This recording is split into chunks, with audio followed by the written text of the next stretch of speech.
आज के इस वीडियो में हम आपको यह बताएंगे कि आपको स्पीच से पहले और स्पीच के दौरान ऑडियंस का एनालिसिस कैसे करना चाहिए। हमारे 3 पॉइंट्स में से आपके लिए सबसे पहला पॉइंट यह है कि हमें स्पीच के दौरान ऑडियंस का एनालिसिस कैसे करना चाहिए। देखिए, जब आप स्पीच डिलीवर करेंगे तब बहुत सारी सिचुएशंस को आप देख सकते हैं।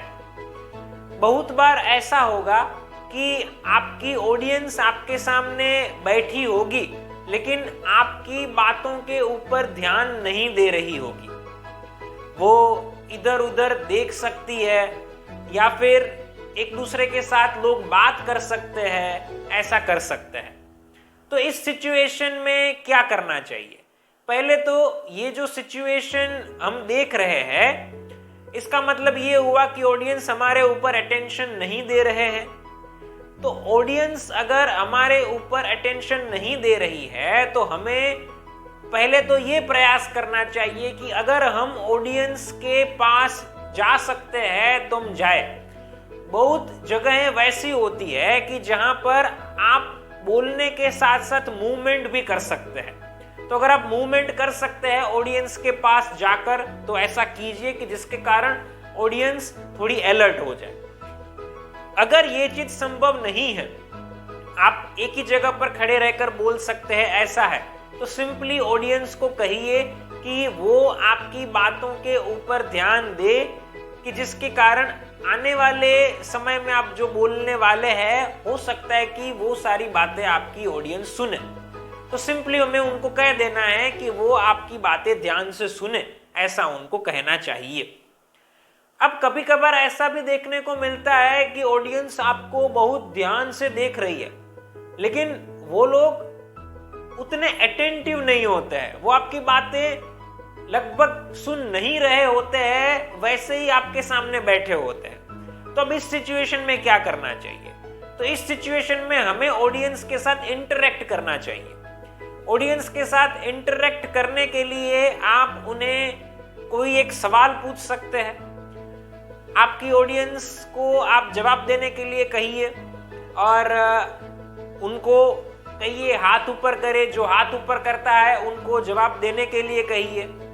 तो ये करने से जो लोग सुन नहीं रहे हैं, मतलब देख रहे हैं बट एक्टिवली वो लोग पार्टिसिपेट नहीं कर रहे हैं, तो वो लोग आपकी बातों को आगे सुनेंगे और जब आप ये करेंगे तो उस वक्त अलर्ट भी हो जाएंगे। आप यहाँ पर ऐसा भी कर सकते हैं कि ऑडियंस को कह सकते हैं कि वो आपको प्रश्न पूछे ताकि आप उनके दिमाग में कोई क्वेश्चन हो तो उसका जवाब दे सकते हैं। ऐसा भी देखने को मिलता है कि ऑडियंस आपको देखती भी है, सुन भी रही होती है अच्छे से, लेकिन वो आपकी बातों को समझ नहीं पाती है। तो उस वक्त क्या करना चाहिए? जब ऑडियंस आपकी बातें समझ ना पाए तो उस वक्त कुछ चीजें की जा सकती है। जैसे कि सबसे पहले तो आप अपनी स्पीड को थोड़ी सी स्लो कर दीजिए। आप बोलना स्लो कर देंगे तो वो लोग थोड़ा टाइम ले पाएंगे जो आप कह रहे हैं उसको समझने के लिए, और जो कुछ भी बोल रहे हैं वो सरल शब्दों में बताइए कि जिसके कारण आसानी से वो लोग आपकी बातें समझ पाए। फिर यहां पर यह भी बहुत जरूरी है कि कुछ कुछ बातों को समझाने के लिए हम उन्हें एग्जाम्पल्स दें। जब हम एग्जाम्पल्स देते हैं तो लोगों को हमारी बातें क्लियर हो जाती है। तो जहां जहां एग्जाम्पल देने की जरूरत पड़े वहां पर एग्जाम्पल दीजिए, और एग्जाम्पल भी आपके सामने किस प्रकार की ऑडियंस बैठी हुई है उसको ध्यान में रखकर दीजिए। आप जो कुछ भी बोल रहे हैं उसमें कोई इंपॉर्टेंट बात होती है तो वो इंपॉर्टेंट बात को दोबारा बताइए कि जिसके कारण वो लोग उस इंपॉर्टेंट बात को मिस ना कर दे। तो ऐसा भी किया जा सकता है।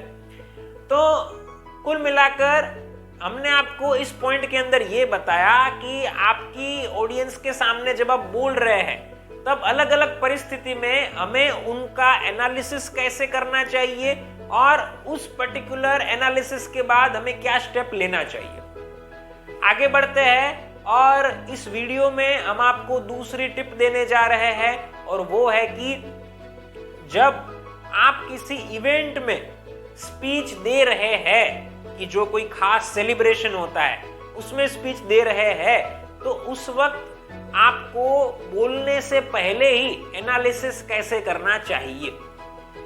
देखो, आपको बहुत बार अलग अलग सेलिब्रेशंस में स्पीच देने की जरूरत पड़ेगी, तो वो सेलिब्रेशन से पहले ऐसा क्या करना चाहिए कि जिसके कारण हम हमारी ऑडियंस का प्रॉपर एनालिसिस कर ले और हमारी स्पीच को सक्सेसफुल बना सके। अब यहां पर आप जिस भी फंक्शन में स्पीच देने वाले हो, उस फंक्शन में स्पीच देने से पहले कुछ चीजों को जान लीजिए कि उस फंक्शन में ऑडियंस किस प्रकार की रहेगी, कौन से एज ग्रुप के लोग रहेंगे, उस फंक्शन में लोग कितने शिक्षित होंगे, मतलब कि उनकी एजुकेशनल क्वालिफिकेशंस कितनी होगी, उन लोगों का व्यवसाय क्या होगा, कि जिससे आपको पता चल सके कि कौन सी बात उनके सामने रखे, कौन सी बातें ना रखे। तो पहले अपनी ऑडियंस के बारे में ये सब कुछ जान लीजिए ताकि आप तैयारी अच्छे से कर सके।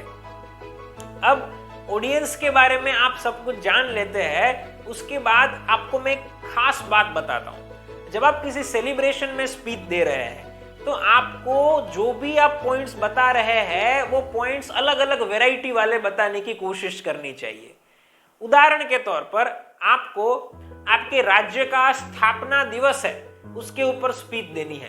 मान लीजिए कि जैसे हम गुजरात से हैं तो हमें गुजरात राज्य के स्थापना दिवस पर स्पीच देने की आवश्यकता पड़ती है, तो हम जो भी बातें रखेंगे वो वैरायटी वाली बातें रखने की कोशिश करनी है। मतलब कि हम थोड़ी हिस्ट्री बता सकते हैं गुजरात के बारे में, उसके बाद हम कोई गुजरात से जुड़ी हुई कविता या गीत या शेर ये बता सकते हैं। उसके बाद हम ये कह सकते हैं कि इस दिवस को कैसे सेलिब्रेट किया जाता है, ऐसा बता सकते हैं। तो ऐसे हम अलग अलग चीजों को बताते जाएंगे कि जिसके कारण हमारी स्पीच वैरायटी वाली हो। जब आप किसी सेलिब्रेशन में स्पीच देते हैं तो ऑडियंस आपकी ये चाहती है कि आप वैरायटी वाली स्पीच को दे, उनको ये स्पीच ज्यादा पसंद आती है, तो आपको ये करना है। तो कुल मिलाकर किसी भी सेलिब्रेशन में स्पीच देने से पहले ऑडियंस के बारे में ज्यादा से ज्यादा जानकारियां प्राप्त कर लीजिए और अपनी स्पीच में वैरायटी वाले मुद्दों को रखिए। अब आगे बढ़ते हैं और इस वीडियो का तीसरा और आखिरी पॉइंट जानते हैं, और वो है कि आपको सेमिनार कंडक्ट करने से पहले ऑडियंस की रिक्वायरमेंट्स और ऑडियंस के बारे में सब कुछ जान लेना चाहिए। बहुत बार ऐसा होता है कि लोगों को किसी एक स्पेशल टॉपिक के ऊपर स्पीच देने की जरूरत पड़ती है और लोग एडवाइस देते हैं, उस टॉपिक के ऊपर गाइडेंस प्रोवाइड करते हैं।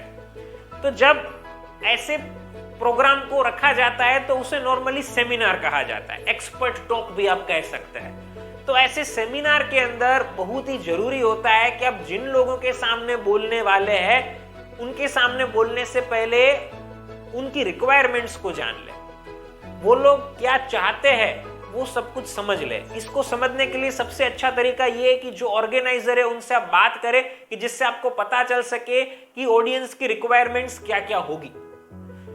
उसके अलावा आपको यहां पर भी वो सब कुछ जानना है कि ऑडियंस का एज ग्रुप क्या रहेगा, उनकी एजुकेशनल क्वालिफिकेशंस नॉर्मली क्या क्या रहती है, एक कॉमन कि मतलब कि इस ऑडियंस में लोग यहां से यहां तक नॉर्मली पढ़े हुए होते हैं, वैसे एजुकेशनल क्वालिफिकेशन के बारे में थोड़ा जान लेना चाहिए। उनका व्यवसाय नॉर्मली क्या होता है उसके बारे में इंफॉर्मेशन ले लेनी चाहिए। ये सब कुछ आपको करना पड़ेगा, तभी आप अच्छे सेमिनार को कंडक्ट कर पाएंगे। साथ साथ ये एक बात को ध्यान में रखिएगा कि आपको किसी भी इवेंट के अंदर स्पीच देनी है तो इस इवेंट के अंदर आपकी ऑडियंस को आपको एडवांस में और आपकी स्पीच के दौरान हमेशा एनालाइज करना पड़ेगा कि जिसके कारण आप अपनी ऑडियंस को बेहतर तरीके से समझ पाए और आप अपनी स्पीच को बेहतरीन तरीके से दे पाए।